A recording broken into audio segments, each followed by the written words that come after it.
adik-adik. Baik, saya mulai. Assalamualaikum warahmatullahi wabarakatuh.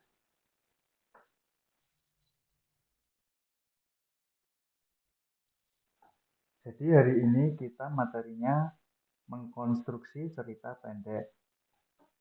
Mungkin teman-teman udah paham kan apa yang saya jelaskan kemarin? Oh iya, iya diulas dulu kemarin. Unsur-unsur kebahasaan cerpen itu apa aja? Ayo, siapa yang mau jawab? Ayo Mas Galang, dijawab. Coba menjawab unsur-unsur kebahasaan cerpen. Benar. Terus kemudian struktur. Ya, ada kata-kata juga. Struktur cerpen apa aja? Benar. Terus, nah, kemudian unsur-unsur pembangun cerpen itu apa saja?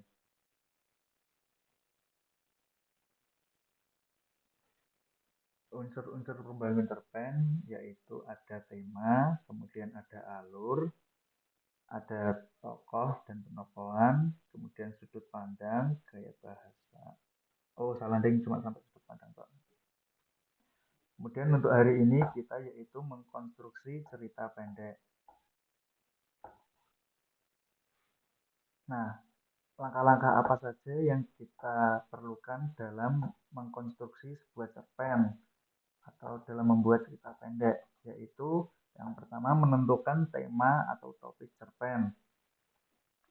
Tema atau topik cerpen ini bisa diambil dari kehidupan penulis pribadi, misal dari teman-teman sendiri bisa dijadikan dalam cerpennya tersebut. Kemudian dari kehidupan orang lain, mungkin teman-teman punya apa teman yang bisa hidupnya bisa dijadikan cerpen itu boleh. Kemudian imajinasi hasil dari pertenungan.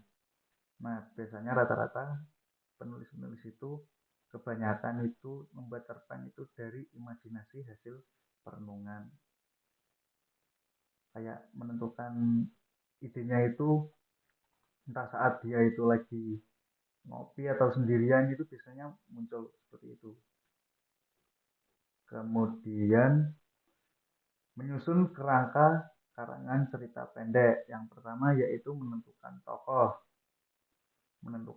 dan juga menentukan penokohannya bagaimana. Kemudian menentukan judul. Teman-teman bebas nanti bisa judul itu bisa diambil dari ketika sudah menentukan tokoh-tokohnya. Yang ketiga menentukan alur, entah itu alur maju atau alur mundur. Kemudian menentukan latar tempat, latar waktu, dan latar suasana. Nah, yang terakhir menentukan konflik dan penyelesaiannya bagaimana. Menulis cerpen, dalam menulis dan menyusun kalimat atau kata dalam sebuah cerita pendek, kita diwajibkan untuk membuat cerita semenarik mungkin. Bahasa yang digunakan juga harus baik dan tepat. Jika ingin membuat cerita yang dianggap tidak formal, diperbolehkan menggunakan kata tidak baku. Nah, seperti cerpen yang teman-teman kemarin baca itu kan juga agak baku tuh, soalnya menggunakan kebahasaan bahasa Jawa dalam dialog-dialog tokohnya. Kan teman-teman udah dapat link semalam toh, yang link YouTube itu saya kirim.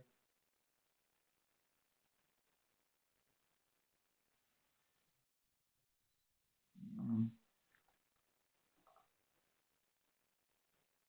Jadi kalian tonton film video tersebut, kemudian tuliskan unsur pembangun cerpen sesuai dengan film yang kalian tonton. Temanya itu apa, tokohnya itu apa, penokohannya seperti apa. Nanti teman-teman bisa bercerpen berdasarkan kerangka ini yang teman-teman sudah tulis.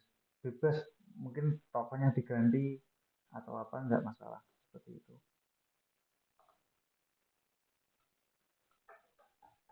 Mungkin hanya itu saja yang bisa saya sampaikan hari ini. Teman-teman silahkan ini melihat videonya ya yang sudah saya share. Jadi nanti teman-teman ngerjainnya di kertas boleh, atau bebas nanti bisa itu dikirim apa gitu kan ditulis dulu nanti kita bahas kemudian teman-teman buat cerpennya sesuai ini ya sesuai unsur pembangun yang kalian tonton tadi buat cerpennya nanti kirim di link Google Form saya. Nah ini tadi ada teman kita yang bertanya Mas Galang dia bertanya soal film yang berjudul Langit Tak Selamanya Abu-Abu. Nah itu kan ada yang di sini kan cuma episode kedua saja. Kalian itu ya yang dikerjain kalau misal pilih yang film Langit Tak Selamanya Abu-Abu ya yang episode 2 itu aja, nggak usah episode-episode lainnya.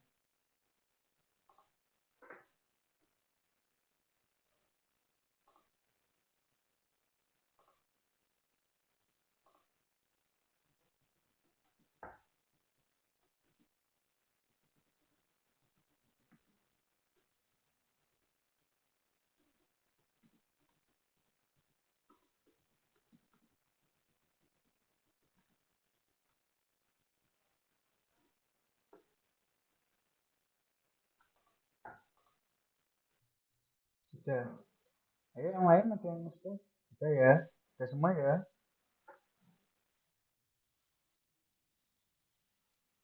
Saya stop share screen-nya.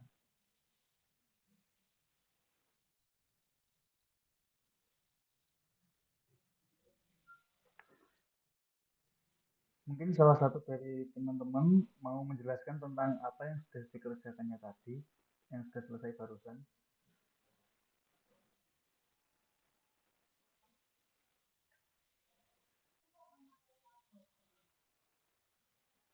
Mungkin mungkin Mbak Vidya Alima mau menjelaskan yang sudah dikerjakan tadi. Ya, ya filmnya yang diambil tadi videonya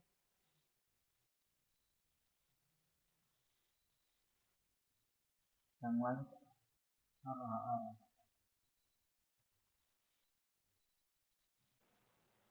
Apa mungkin semuanya ngambil yang langit tak selamanya abu-abu itu?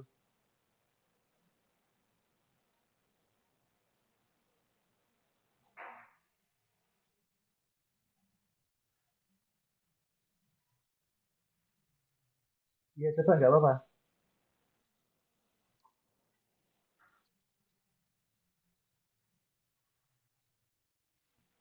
Alasannya kenapa? Kok flashback?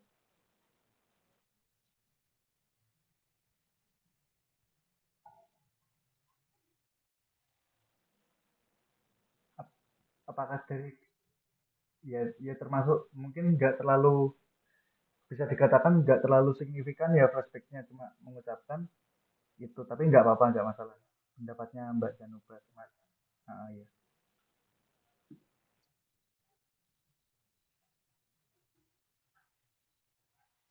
Hmm. Terima kasih sudah mau memaparkan ya Mbak Januba. Ayo mungkin yang lain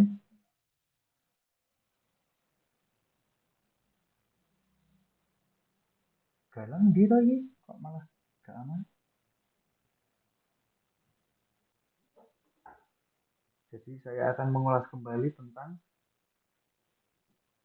langkah-langkah mengkonstruksi cerpen.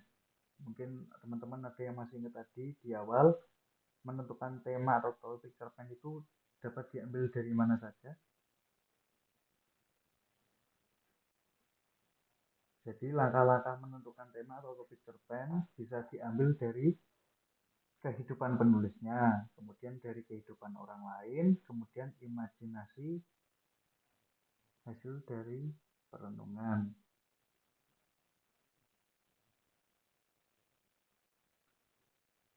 Kemudian penyusunan kerangka cerpen. Yang pertama yaitu menentukan tokoh, kemudian menentukan judul, yang ketiga menentukan alur, keempat menentukan latar, baik latar waktu, suasana maupun tempat, kemudian menentukan konflik dan penyelesaiannya bagaimana. Seperti itu, mungkin yang hanya itu saja yang dapat saya jelaskan hari ini. Mungkin teman-teman nanti bisa mengerjakan tugas membuat cerpen, rekonstruksi cerpen berdasarkan ini tadi yang teman-teman sudah kerjakan ini kerangkanya tadi. unsur-unsur pembangunnya. Jadi membuat cerpen berdasarkan unsur-unsur yang sudah teman-teman temukan tadi, seperti itu. Ditulis di Word, nanti saya kirim Google Formnya, link pengumpulan tugasnya ya. Apakah ada yang ingin ditanyakan? Nanti dikirim ke Google Form di kelas ya. Jadi saya kasih linknya. Mungkin hanya itu saja yang dapat sampaikan hari ini. Semoga kegiatan hari ini mendapat berkah. Saya akhiri. Wassalamualaikum warahmatullahi wabarakatuh.